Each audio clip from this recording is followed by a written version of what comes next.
of 5 or 6 or something, and that means I'm allowed to build 5 times or 6 times the square footage of the site in my building. So I have, at least a 5-6 story building. If I start getting into like downtowns and, really dense locations, I might have an FAR of, 30 or 40 or 50 or something like that. And that's going to allow a 70-80 story building in order to make that work. So this is a very simple way of saying, all right, this is a direct relationship between the amount of area of the building that is being proposed and the original site. And that way we can understand and keep control of the sort of massing and density of any given neighborhood. So the FAR is done and the setbacks are done by district. The permitted uses are controlled by district. All of those are different ways of sort of keeping the idea of what should happen in this neighborhood and what scale it should be, so that everything is sort of clear to people who are coming in, that you're not going to be buying a building and then finding that a high-rise gets built next door to your single-family home next year, because the permitting wouldn't allow that. There are some famous places, Houston for one, that hasn't always felt this way. But in general, on the exam and in general in most parts of the country, you'll find that this is very solid and true. Some other elements, one of them is the idea of massing. We talked about how FAR is a way of controlling massing, but there are sometimes other systems for controlling massing as well, so you would want to be on the lookout for that. Often there are rules about outdoor spaces, especially for housing. You want to make sure that there's places for kids to play and air to be able to circulate around.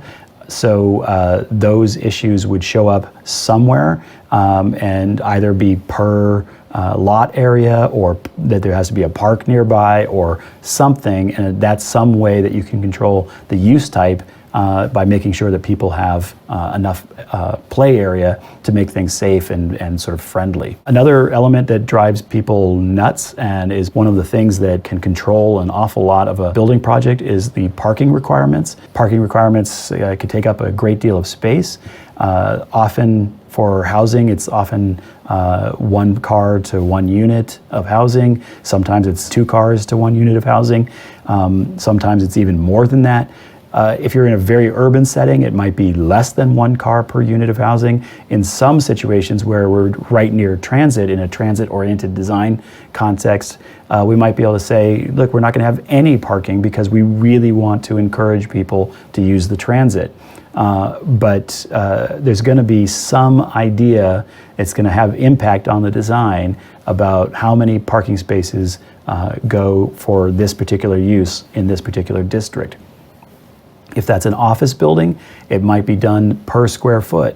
It might be a way of thinking about how many people per square foot are there likely to be in that office, and what percentage of those people are likely to be driving. And they'll come up with some basic way that they think about it as a municipality, and then say, all right, you're building this new office building. We have to find a way to make sure that they have enough parking spaces that all the people who are going to be driving there have a place to park, so they're not overwhelming the streets, they're not overwhelming other people's land. So one of your important rules here is going to be how parking impacts the design of the project, because if you're not thinking about the parking and you haven't thought about it until you got to the very end, you're likely to have to somehow jam in a pretty large parking lot onto your site.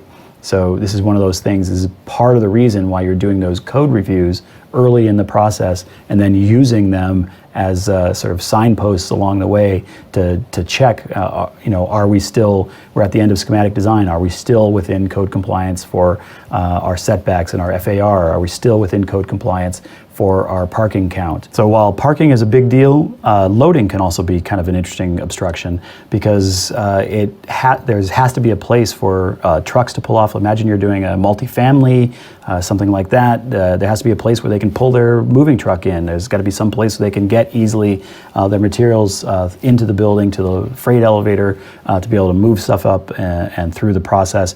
So loading has its own set of rules. It's not usually quite as big a hassle as parking, because the parking count can take up so much space.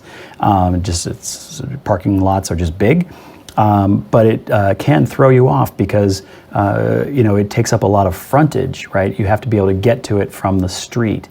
Same with commercial spaces and office buildings and that kind of thing. With retail spaces, the loading becomes hugely important because they're constantly loading and unloading material in and out of the retail space, but they also have a lot of garbage. They have a lot of other things that get collected over time. There's a huge amount of material moving in and out of retail spaces, and if it's not done correctly, if it's not done at the right scale, it'll become a problem. That's why it's built into the zoning codes so that you can't accidentally have a situation where your retail space is going to adversely affect the housing next door. Right, that it's part of protecting the health, safety, and welfare of the public in that way. So there are a whole series of expectations about how things are going to work, about the way parking is going to work, the way drives are going to work, the way scale and density are going to work, and those expectations play themselves out through the codes, through both the building codes and through the zoning codes. And then there's all those specialty elements. There's those overlay codes that we talked about, the FAA stuff that we mentioned, right? There's all of these different ways that these other codes start to relate into the zoning code. So there's lots of issues, and you want to make sure that your code review is covering all of those issues so that when you're moving through the process, you have a way to check and recheck as you go along. There will also be very specific moments of where you have to go in and explain what you're thinking to the building department or to the zoning department. And part of what we're talking about here is a documentation system that explains everything that is needed. So you've got a certain zoning district, it should say it on the drawings. It should say what's permitted there, that what you're doing is permitted there. You talk about what the setbacks are, you show the setbacks, you literally write what's expected of you to put and then what you're actually putting. So that this sort of sense of documenting this as a process, for one, it's a useful process to go through as a designer, but two, somebody else needs to review this and to be able to say, yes, you are in fact meeting the code compliance from the zoning code, or yes, you are in fact meeting the egress distance from the building code, or yes, the fire ratings are appropriate for this type of use, or the overall square footages meet the overall square footages allowed for this occupancy in this type of construction, right? So all of those things have to be explained in such a way that somebody can track that information quickly and easily and be able to approve, hopefully, your project, right? So we're both doing it for ourselves as designers, to be able to explain the needs to the owner, but also we're doing it in order to have the proper process as we go through that we can get approvals along the way, right? So this idea of documentation in the codes shows up all the way through over and over again in very important ways that you want to definitely understand at each of those different levels. What are you thinking about at those points?